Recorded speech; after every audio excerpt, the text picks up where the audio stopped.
Hey everyone, very quick pre-show this week. Few things to get out of the way before this episode. First up, thank you all so much for over 40 5-star reviews on Spotify. Thank you all seriously so much for this. By now I thought at least one person would have put 4 stars there, but as of right now, not at all. This might seem like a small milestone, but really it means a lot to me and to Niels. This is really amazing getting this kind of feedback for our show. Speaking of milestones, we also hit 4,500 followers on Twitter and we are well on the way to our 5k. And there's a special surprise coming when we hit that. Several actually. Think back to our 2k celebration, but even bigger. Yeah, it's about to be weeks of celebration. After celebration, after celebration, after celebration. So much celebration, everyone. Okay, enough about us and onto our projects. Why Your World Matters is a long, dragging thing. But I got it done, basically. Now just to do the last bits on the promo, finally get the thing going. Trust me, we are getting there.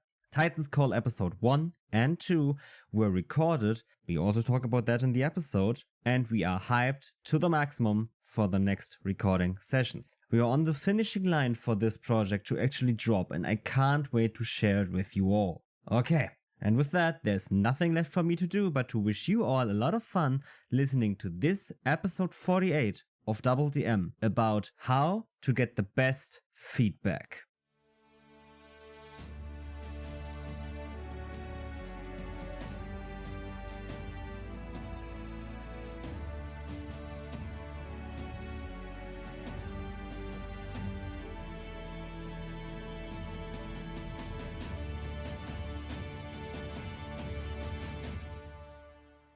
Hello and welcome back to DoubleDM. With me, as usual, is my lovely co-host, Emil. How are you today? I am doing pretty damn fine. Nice. Tell me about it. Any specific reason why? Well, the last few days have been rather sunny here in Berlin, Germany, and it's been pretty warm outside, so the weather is getting better, my mood is getting better, and that's a fucking win. Oh yeah, it is. Weather just has beautiful effect on the general mood of... General sunlight is important for us humans, right? I mean, if you go out into the sun, you can actually feel yourself getting better. Yeah. So go outside, people. Go outside. Put this episode on your on your headphones and go outside now. Let's go.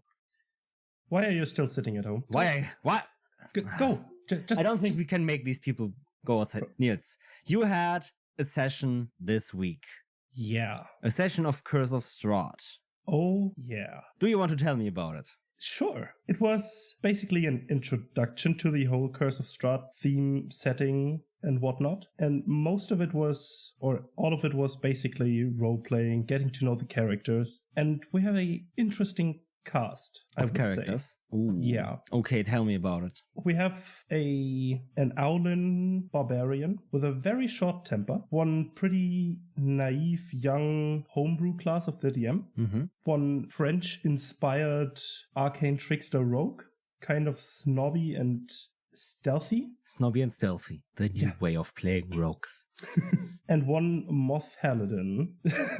It's just, why would it be a moth? But anyways. Then we have a human battlemaster fighter, looking like Chad, or at least he was described like stereotypical meme Chad. And then we have me, a tiefling rune knight fighter. Pretty stern, but when he gets into the zone of the topics he is interested about, he just keeps on going and basically turns it into a lecture. And there has been one scene where we talked about burial rituals and stuff like that. One character didn't understand why most characters or most people value their dead so highly. And this is exactly the jam of my character, to talk about this. And then he just held a lecture basically for 2.5 hours about burial rituals, why are they important, for whom are they important, and stuff like that. Interesting. Yeah, and it will be fairly interesting to see where all this goes, because the group dynamic is we basically can work together enough to accomplish things, but have enough points of contact where it can lead to some interesting character interactions. And you've obviously also entered Barovia. Exactly. We're currently in the village of Barovia, and now seeing what all of this might entail, trying to find a way back, or however we can accomplish that. Mm-hmm. Interesting. Generally, Curse of Strahd is regarded as one of the best adventures for 5th edition. Mm. And I had some talks with your DM about it, because you, as the normal usual sounding board for DMing, couldn't have been consulted. So I was consulted about some things for your games, and we talked a bit about generally Curse of Strahd and what we think of it and how we think of it and what we change in it. And I don't want to get into this because obviously you're a player and you would then get spoiled, and I don't want that for your GM. But I have been really enjoying the talks I've had with your DM about this, because it's been a lot of fun to see someone else prep and to see someone else run their games. And it kind of reminded me of why we started this whole thing here, really, to talk about how we run our games and to talk about how to improve our games and exchange ideas and all of that stuff. And it's been a lot of fun. And yeah, just seeing a different perspective sometimes helps you just realize things that you could do differently. Yeah, and I've been really enjoying what we've been talking about for their game and for what you are to encounter, and for how Curse of Strahd was changed, because some of you already know Curse of Strahd. Well, I don't know. We played the Death House once, but we skipped that. So Let's see where all of this is going to go. And I'm pretty sure you both did an awesome job to adapt it to wherever it may want to go. Yeah, I have been loving what has been cooked up for you guys, even though it might not be encountered soon, but at some point. Yeah. So, Niels.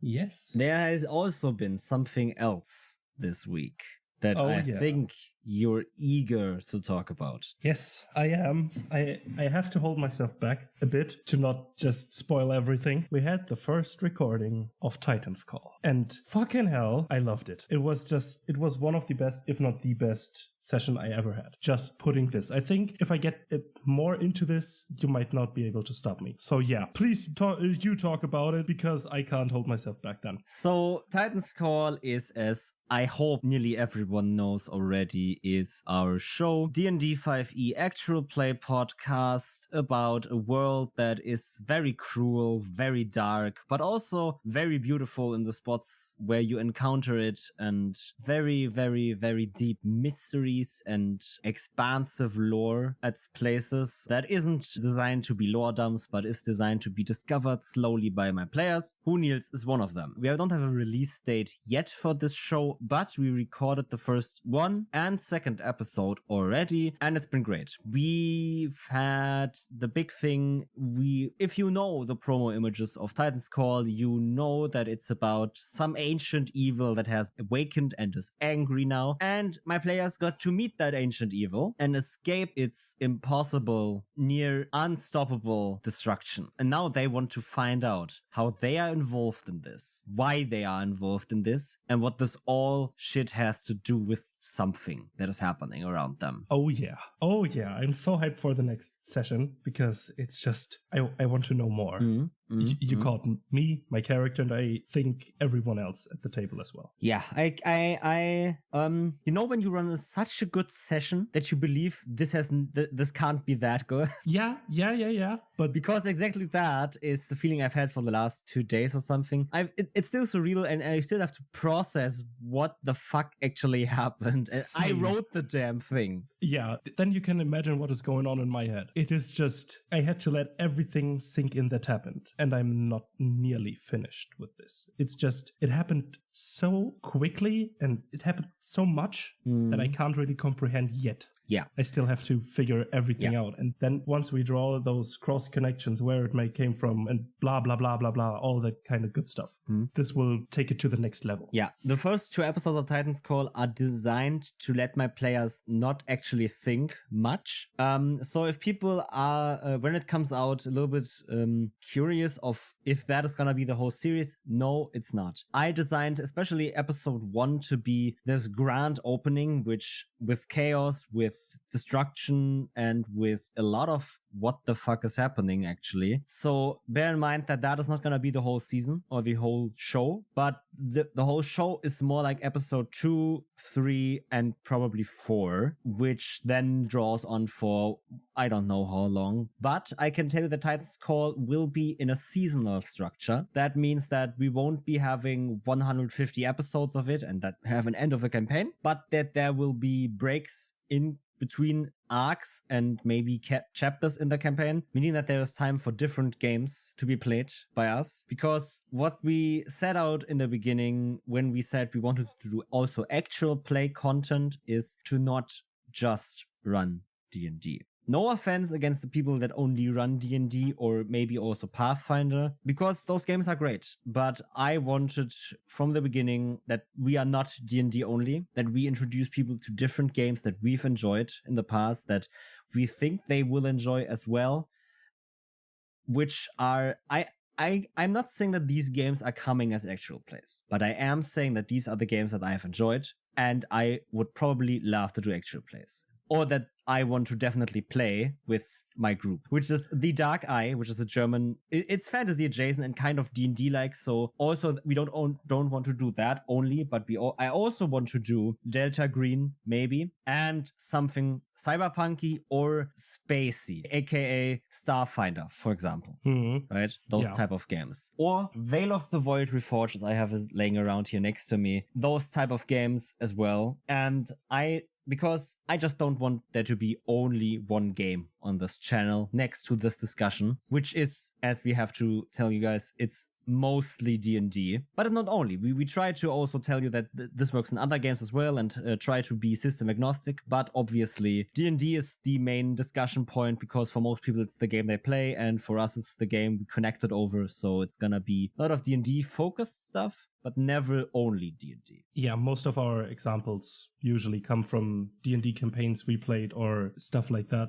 Because it's especially these fantasy medieval settings are probably most of the settings we play in as well. Not only, but mostly. Yeah. That's why those examples come to our head a lot faster than the others. Yeah, 100%. And obviously also with the name DoubleDM, which is D&D focused as well, you can imagine that it's D&D mostly, but not only D&D. I really want to make that very clear that I never want this to be a D&D only thing, this project, this show that has evolved over the last year. But all in good time, Titan's Call is coming first. After that, we will have different stuff, some stuff by Neil, some stuff by me, with an even bigger cast than we have for Titan's Call, with more people, with different people, maybe people from the community as well, our friends that we've made along the way. We will see. So yeah, everyone be hyped for whatever is coming next for DoubleDM. Be hyped for Titan's Call. And I think that wraps up our week.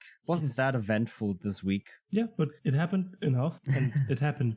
Awesome things happen. Yeah, so awesome things happen. So everyone, with that, after a short break, we will hear you for our topic about player feedback.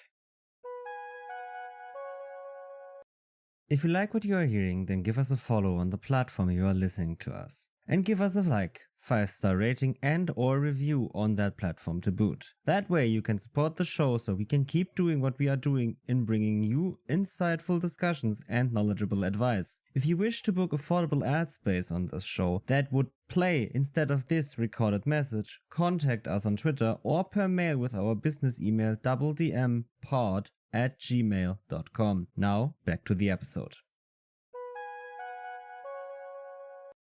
And with that, welcome back to the episode. Now we're talking about feedback. And as usual, my first question to Emil, what does feedback mean? Well, feedback for me means any way that someone gives me information about what I did, to put it very simply. Yeah, but that's a little too rough for my taste. Yeah, because it is. You can give information about things someone did without giving them feedback. Yeah, well, the first thing about feedback is it's information about how, in the sense of TTRPGs, a DM did. When the player gives the DM feedback, it's how well did the DM do? How well did they run the session? How well did they play that NPC? How well did they run the combat? How well did they do this, and this, right? Yeah. With the goal of improvement.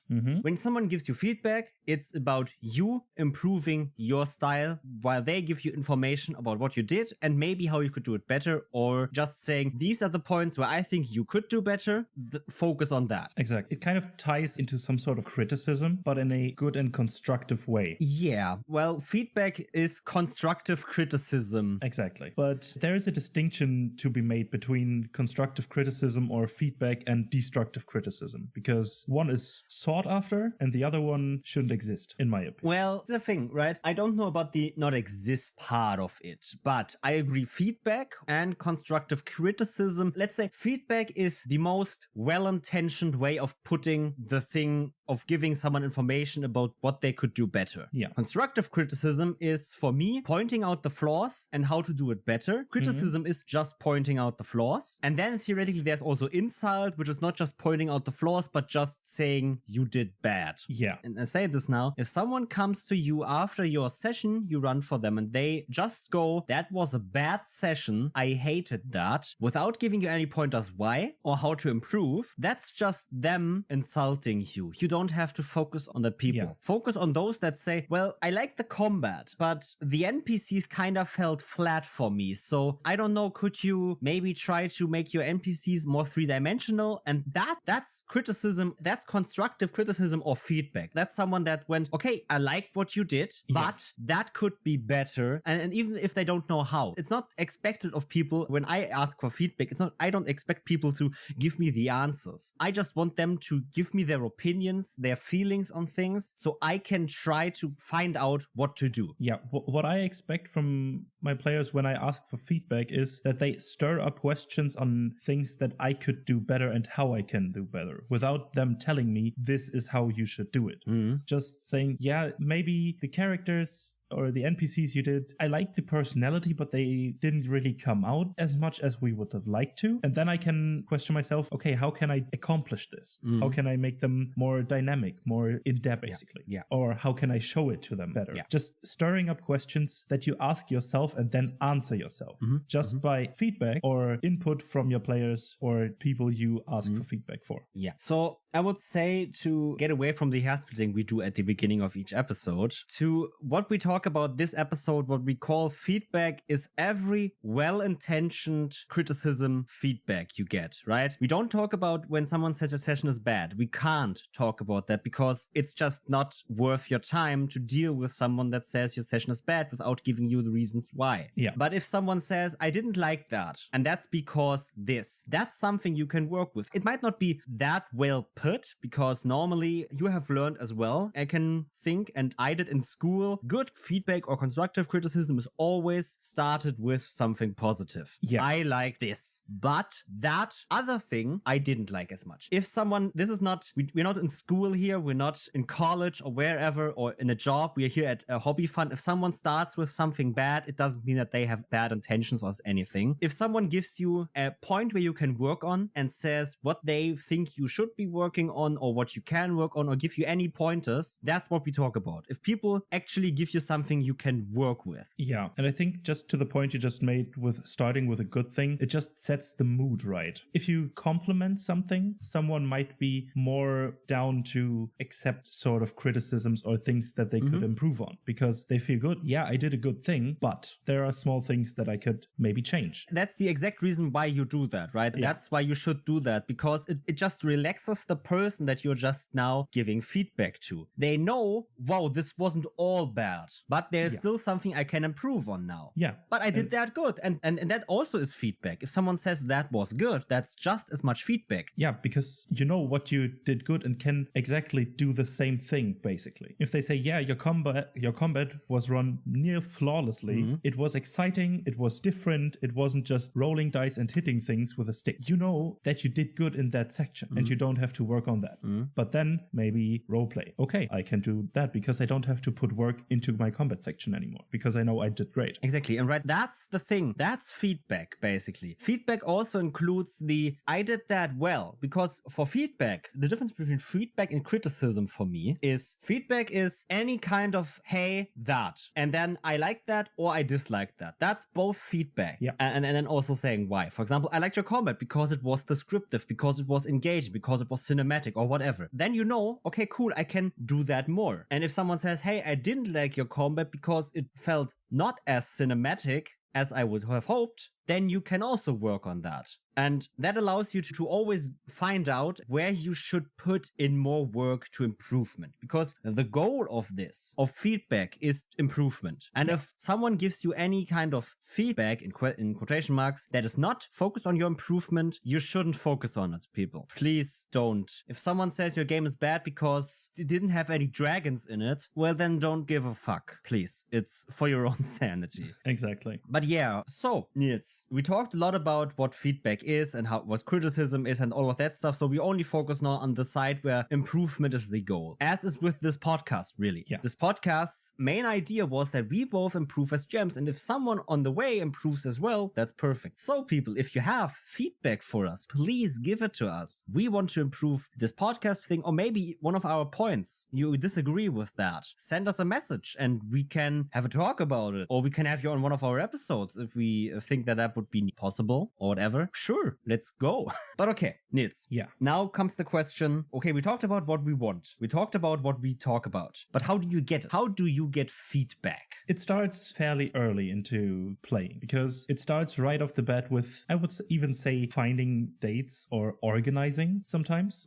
It just may be easier for people to write in a group or have a shared calendar to find a good timestamp or a time spot where you could play. This is something where you can already get feedback, but you just have to ask for it. And the next big thing or place where you can get feedback would be session 0. You set expectations and talk about campaign themes, and this is a place or a time where you can already ask for feedback. Is this what you all wanted? Or all sorts of things. This is what session 0 is for. Basically, it is a session where you talk about organization and then get feedback for it, so you can improve on that and make the best campaign you can from the get-go. Yeah, I mean, we talked a lot about session 0 and especially expectation management before, and I've always had a problem putting it into words why I think it's so important. And I think this kind of just amplifies that, because this session 0, and especially expectation management, is just feedback before anything has happened. You get feedback from your players. Your players say, I want a lot of mystery. And that is something you can incorporate. That is already feedback from your player, I want mystery. And then you can kind of expect, if you don't have a lot of mystery in your games, your player will come to you, I like this, yes, but I want more mystery, right? You can preemptively get feedback before your game, before you even have done anything for your game. I know it's not feedback, because for feedback something needs to happen before, but just to say it, session 0 is already kind of feedback for you, so you can improve or change your style, at least, of how you DM, because everyone has a style. You might not be able to put it into words or something, but you have your own style. If you're person X, Niels has the Niels DM style. I have the Emil DM style. Every one of our guests has their own DM style. Might not be able to put into words, but their name is the DM style, at least. And if they have a session 0 with a group, they can find interests and ideas and expectations and what all, and change their style already. So the feedback they later on get is well more managed, because they know what the players want. They can cater to those needs and wishes. And then the feedback will be more precise, catered to that experience. you've just catered from the wishes. So yeah, session 0 is important, everyone. Exactly. Don't sleep on that. It's hugely important. Yeah. Another place where you can get feedback is after every single session. At least I do it. Did you guys have fun? I know one thing, that question is not a good way to get feedback, but I still ask it anyway at first because that gets the discussion going. But don't stop at that question, please. People, please don't stop at did you guys have fun? Because players will always answer yes. At least if they enjoy you and your game. Obviously the answer is yes. So every player we want feedback from, as we discussed earlier, will say yes. Yeah, and then you can ask follow-up questions. Okay, what did you like about it? Something like this. And then it starts, as Emil said, the discussion about what you liked, what your players disliked, and stuff like that. So you get more condensed or better catered feedback to the things you did in that session, rather than just saying, yeah, it was good, done. Because that doesn't really help. And yeah, you sit there and think, okay, yeah, cool, they liked it, but why? Exactly. So you can't really focus on the things you did good and improve the things you didn't do as good. You need the discussion part. Yeah. I mean, the thing is, if you ask, did you have fun? Then they say yes, and you don't know why. It could also be because they were together with their group of friends and had fun, but had nothing to do with your game. That isn't helpful feedback for you to improve. Remember, every time I say improve, this is the main goal I have as a GM. I use every step, every session as a learning experience. Every session I use to improve myself for future sessions to come, for my future players, for the same players for the next session. And if a setback comes, it happens too. I don't care. It's okay. I might feel bad about it, but I can always push forward and do the next session. I can always go further. That's what makes you a good GM, in my opinion. In my opinion, a good GM is the GM that isn't a dick to their players, that facilitates fun at the table for all involved, also themselves, and those that always want to improve, that never think, I am the best I am ever gonna be. I am the best of all. No, you're not. You can always improve. Yeah. You can always find a new game to play which doesn't fit your style, and then you can expand your style. You can always improve. Yeah, you might be the best you have ever been, but you are not the best that you could be.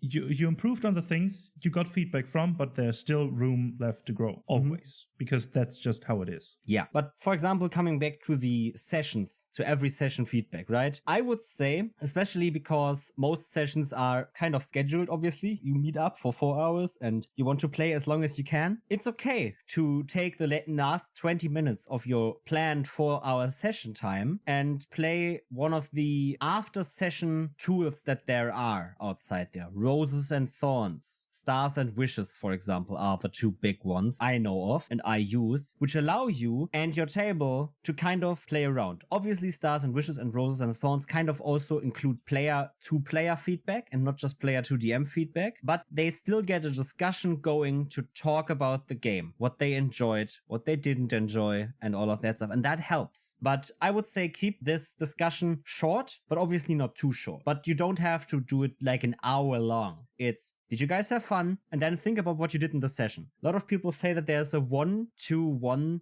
session divider. One small thing at the beginning, one big thing in the middle, one small thing at the end, and that's a 4-hour session normally. And yeah, that could be true. That can be true. And for example, your 2 thing was a big combat you had in the middle of the session. Ask your players, okay, how did you enjoy the combat? And why did you enjoy it? Was it because the battle map was engaging? Was it because the enemies were hard? Or was it because you guys rolled well? If they say, yeah, we rolled well, tough luck, that's not good feedback for you. Yeah. Because you can't influence dice. Except you fudge, but we talked about fudging. Lead your feedback a bit. Let your players lead the feedback session. Yeah, and you touched on a big thing there. You could have designated feedback sessions, basically. If you feel there's something you need to talk about over a longer period of time, or more than 10 minutes or 20 minutes or something like this, because there's some issue in quotation marks that you want to fix or want to improve on or anything like this, you can say, yeah, please, let's meet up and talk about this. I want to improve on that. You can have a designated 2 to 4 hour session, basically, just discussing the things everyone is comfortable with, is basically just give feedback to everyone, but condense it into one session as a whole, not at the end of every session of normal game. Yeah, it's totally okay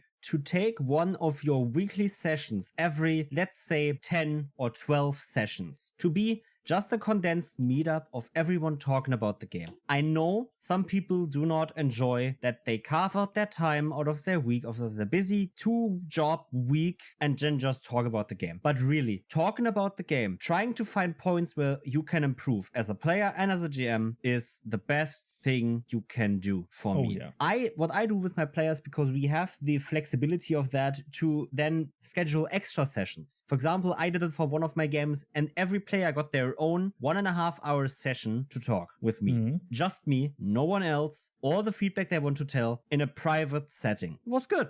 My players gave me a lot of feedback for the game. It improved a lot. My players since then have said they want to do this more often. And they, after that, started enjoying the game more. They said so themselves to me, and I believe them in that. Because I did too. Yeah, that's what feedback is for, improving. Yeah, it's not for ignoring. Exactly. But one thing, you don't have to do these condensed sessions. I believe that they are a luxury, kind of. You don't need them, but having them is great. Exactly. I'm not advising that you need to do them, because if you do little feedback sessions after every game, that should be fine enough. One thing is, though, what I can advise is have a communication channel with your players open at every time, basically. I'm not saying you should be always online on, I don't know, any messenger or Discord or whatever, but giving your players the option and making it known that they can come to you whenever they want with questions, feedback, wishes, or whatever is a huge thing. You might have that option, people. But make it known to your players that they have the option available. It's not enough to say, well, yeah, I'm always available on Discord for them if they don't know that. Make it known to them, and then they will use it. When you say, I'm always available to answer questions on Discord or feedback or whatever, and then a few days later, your player comes to you, I didn't even know this. Hey, I have these points. What about these? Can we talk? And then you go, oh, cool. I get even better feedback now. Because my players, they now know they can communicate with me through Discord. Yeah, and the thing about feedback is any sort of feedback helps. As small as it may seem, it can lead to big changes sometimes. So if you feel, it's just a small thing, don't be shy. Just tell your GM about it. Give him feedback or them feedback. Just do it. Communication, communication, communication. As always, TTRPGs are a social game. So you have to communicate. It's at the core of everything. It's a communication game. So do it.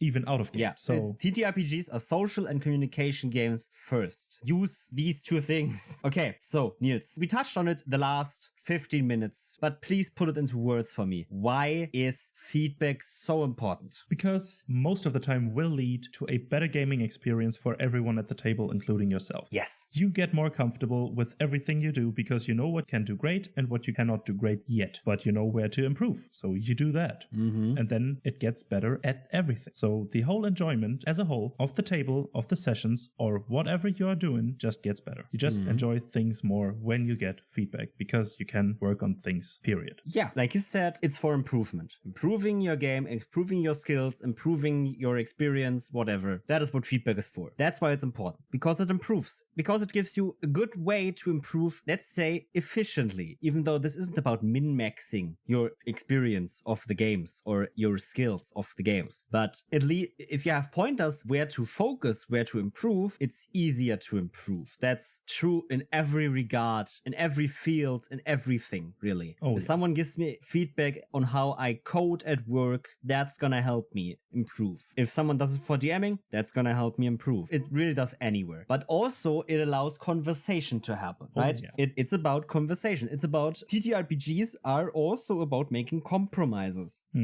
making agreements with people. We can do this, and then that, and then that. And so everyone knows that bad feedback leads conversation. Like we said, at the end, you have a conversation about what went well, what didn't go as well, and all of that stuff. That is a conversation. And that allows for a lot of more than just feedback. Oh yeah. It can just, all these things can lead to a awesome creative dialogue to improve on your world building, your session running, everything. Because you just get new ideas that you have not thought of yourself. Yeah, a player goes, I didn't like that combat very well because the enemy wasn't engaging really. It was just, he hit 3 times with this great sword. Okay, cool. And then another player goes, okay, yeah, true. But also they come, and then now this is a bad example, but maybe he's a fighter and all of and that. And then this comes to like this chain of causalities or something that you can work on. Really, this feedback discussion at the end is just a conversation. And feedback always comes in conversations. And that's why it's important, because as soon as you're talking to your players, talking to other DMs or and just talking with the intent of improving your game, you will arrive at a conclusion at that moment. Oh yeah, because definitely. Okay, this enemy wasn't engaging. So why was that? Because he only attacked with his sword. Okay, so we should diversify this enemy with spells. Cool. Which spells could he have? Which spells are engaging? And boom, that's what you have. You don't even have to do this improvement at home alone when your players are gone or whatever. You can do that while you get the feedback yourself. Because if you have other DM at your table, they might have an answer they can give you. They can say, well, I would do it this way because that would then work. And then you can evaluate, does that work for me? Does that work for my games? Maybe not, but that's a good idea. I could do this. Boom. Yeah. That's a conversation. It's all for improvement, but it also allows other people, for example, if their other DM then sees, you have a way better idea than I do. Maybe I should try that. Also improvement, once again. It's all for improvement, and it's really, as soon as it's well-intentioned feedback, as we said at the beginning, it's always gonna lead to improvement.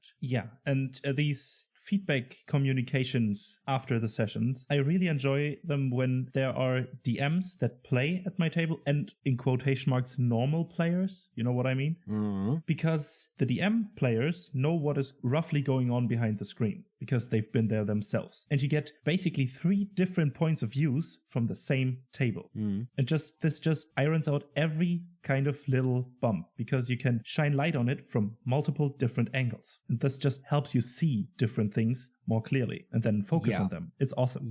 100%, right? So, Nils, I have another question for you. We talked about what feedback is, how you get it, and why it's important, really. But we didn't talk about, we kind of only touched on it, we didn't put it into words. What feedback do you actually want? Right? We said we want feedback that actually gives us points where we can improve. But what does that mean? We used some examples for that, but if you want to take or leave it more vaguely, but yet defining, I would say give us pointers where we can improve on specific things and be as specific as possible. For example, if you liked the combat but didn't like the roleplay, tell us what about the roleplay was it you disliked? Was it I didn't do character voices? I didn't do that, I didn't do that. But be as specific as possible without losing any of your points. Yeah. The more specific you are, the better that then is an example of what the DM didn't do as well or could improve on, right? I didn't like the voice of Lord Belga you did. Okay. Then the DM can ask me, okay, what voice did I do for Lord Belga? Okay, that one. Why didn't they like this voice? Then the DM can ask, okay, what did you dislike about the voice? And then the player can go into that. But the feedback we want is the feedback where we can improve, right? That's easy peasy. That's what we said already. But the feedback where it allows to actually change something. Yeah. Because if you say, well, I did not enjoy the game because there were too many elves in it, that's not a good feedback. Yes, the DM could change something about that. They could write out elves out of the game, but that's not really good feedback. Yeah. Because it doesn't allow really the DM to change anything about their style, their games or something, right? Okay, yeah, let's take this example. You play D&D and there are opportunity attacks. And you say, I dislike combat because there were opportunity attacks. Sure, the DM can write those out of the game, but that's not improvement on the DM's part. That's the DM changing Dungeons and Dragons to your wishes. That's not good feedback. Good feedback is specific to the DM and the game they are running. Not the game they used to run the game. This now gets confusing, but to the story, to the adventure they are running. You need to focus only on the things where the person you are giving feedback to actually can do something about the way they do it. Yeah.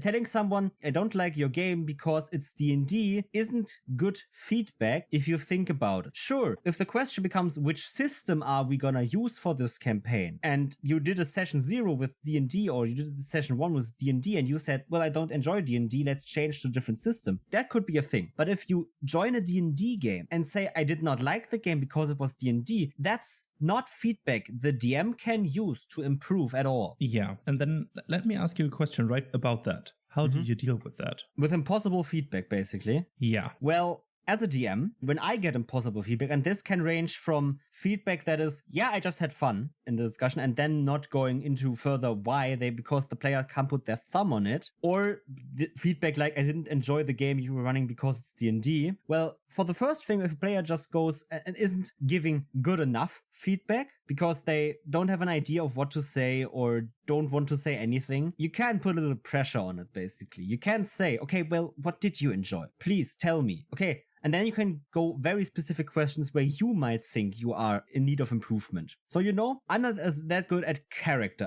at designing three-dimensional NPCs. So you go in and ask the player specifically, not let them say what they enjoy, but say, okay, how did you enjoy this specific NPC? I like them. And then you go, okay, was it because of this? Or was it because of this? Or was it because of how I played them? Or was it because of what they did or something? But basically, going to the point of where you ask your players yes or no questions can still be feedback. It's not as good as letting your players think and do their own talking, but it still gives you the feedback you sometimes need or want. If someone goes, I didn't enjoy your game because it's D&D, there's a very simple way to deal with these people. A very simple way to deal with people that give you feedback you cannot work with. You ignore it. Yeah. And better yet, you kick the player. I'm sorry to everyone that thinks that this is not a good way to handle it. I do not have the fucking time to deal with people that just criticize me in a way that doesn't help me. Yeah. No problem if you say, I did not like your game at all because of these things. That's okay. But if you say, your game was shit, it was fucking bad, well, guess what you're gonna do? Never be at my table again. Yeah, it might not even be, I don't have the time for that, but I just don't want to deal with those people. Yeah. I just don't have the nerves for it. I might have all the time in the world, but I just don't give a shit about them then. Yeah. It's that simple. If you give me good feedback, I will always listen to it. I will always accept it. But as soon as you come to my table and sign up for a Dungeons & Dragons 5th edition game, and then at the end of the session complain that we play Dungeons & Dragons 5th edition, I'm just gonna say, well, yeah, duh. Should have fucking used your eyes to see what we were playing before you joined. Yeah, you know what you were getting again, into. Please. Yeah, just leave. But yeah. So that's how you deal with impossible feedback. Yeah. But either you go specific, you become more specific, or you just ignore it. Yeah. But I want to say that this happens rarely, at least for me. Yeah. I really never had to kick out a player because of that, because usually, at least for me, I surround myself with people that I want to play with, and we all know what we're getting into, or we all don't know what we're getting into and trying out the stuff ourselves. Mm-hmm. And so then we can build upon the feedback we all give each other on improving the things we want to do. Yeah. But it might happen, but it's rarely. It normally just never happens. I totally, right? I'm not saying that this happens often, because it doesn't. Most people are very happy to just play a game with friends or people they enjoy playing with. Oh yeah. They don't care about Dungeons and Dragons is shit. As long as they can play and have fun, everything is okay. D&D is just the biggest facilitator of that right now, because a lot of people play it. Not because it's the system that best facilitates fun. Yeah. So, we have 2 questions left to get into. Yes. So, how and why? Oh, well, the why is already answered, because it helps improvement, because it's improvement and all of that stuff. But how and why do you incorporate feedback? Why? Because it helps enjoyment. And how is step by step, little by little. Not everything at once. If you get feedback about your roleplay, start small, start simple. Give the character some little quirks. Then when you have that down, then give your character some sort of voice, or describe the voice before you do the voices. Then you do character voices. Then you might change your posture because of your character voices in terms of that. Just do little steps, because if you take on everything at once, it might get discouraging when you don't get everything done the first time. So just change small little steps, and once you feel comfortable that you've, in quotation marks, mastered it, go to the next one. That would be my advice, tip, or whatever. Tackling parts of where you can improve in little steps is really great advice, right? Do it in simple steps. If someone says, hey, your combat, you do too much combat for me. for my taste. That's something simple. Drive the number of combats down. Very simple to do. But then the next step becomes, okay, I drove the number of combats down, so I now make the combats we have itself more deadly, more engaging, more grand, or bigger or something. Or you could say, well, before I just let my players run into combat, I add options to go around the combat, to avoid it, talking, sneaking, or whatever, really. That also allows for less combat, more options, more engagement, more fun. Exactly. So someone gives you this simple feedback of, there's too much combat for me, for my taste. Could you drive it down a bit? You could just drive down the number of combats. Easy peasy. But that also then has implications of, okay, how do I do that? Do I then elevate the few combats we have left? Do I make sure that most combats are not necessary but optional? That's a good way to incorporate this kind of feedback. So yeah, do it in steps. And if it's simple, just do it. Really, it's just simple because, as Neil said, it's for fun at the table. If you do that, it's more fun for everyone. But I will say, one thing is, you as the DM are not a slave to your players. Oh yeah. You are not there to just do as your players wish. You are not your player's pets or your player pet. You are just as much, in this instance, a player at the table. You are there for your enjoyment too. You are there because you want to have fun as well. So, if someone gives you a feedback that you think would destroy your or other people's enjoyment of the game, make compromises. Talk to everyone involved and find a solution. Do not just go off and do whatever your players say to you because they want it that way. Think about, well, okay, how do I want to do that? Okay, my players want a little bit of less combat, but I enjoy combat. So how do I combine my enjoyment of combat with their desire for less combat? That's combinable, I can tell you that much. Yeah, because it happened at my table. I'm not saying I love combat, but I really enjoyed how my players played combat, so I did put them in front of combat. But the player was, maybe we drive it down on combat a little bit. So we did. No problem at all. It was combinable. But it's a thing of, you need to look out to make compromises at the table so that everyone has fun. Because if someone says, I want that, and you do that, and that destroys the fun of another, they will say, no, I don't want that. And then you have a problem because two players want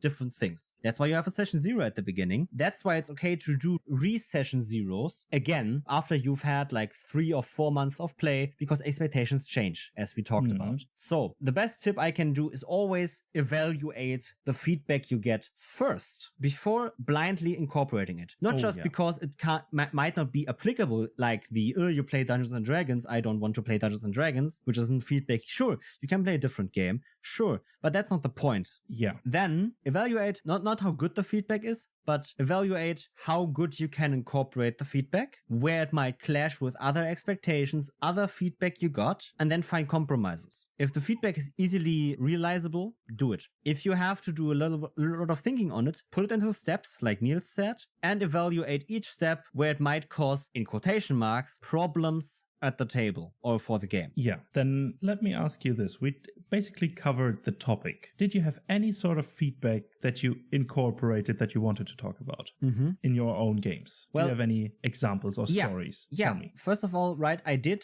session 0, and after I've had the game running for, I don't know, I think 16 sessions, I made re-session 0s with all of my players, and I got the feedback I just talked about combat. I want a little bit of less combat. Sure, that was also the time where we still played online, and that player didn't enjoy online as much. And as we switched over to in-person, for example, their desire for less combat kind of changed. They didn't want more combat again, but they were like, I think just the problem was online combat for them. That's what they said, at least. I don't enjoy online combat that much. And that's understandable. So I had a little bit of less combat. It's very easy to incorporate that. But also, sometimes there's a little bit of bigger feedback. For example, the information you are giving to us is way too convoluted and way too unfeasible for me that I don't understand what's going on. What you do then is a lot trickier, but I did it.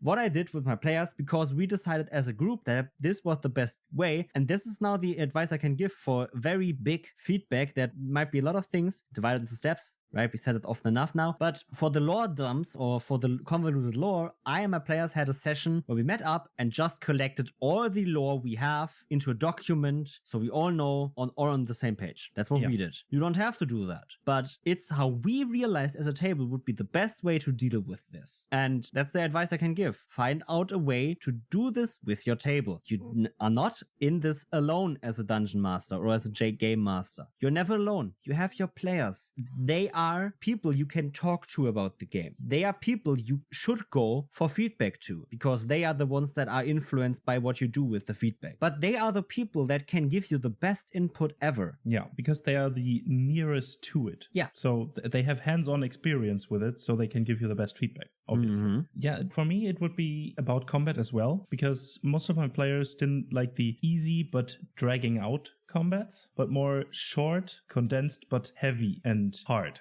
combat. Mm-hmm. So I dialed down the number of combats we do, but just increased the difficulty by a fuckload.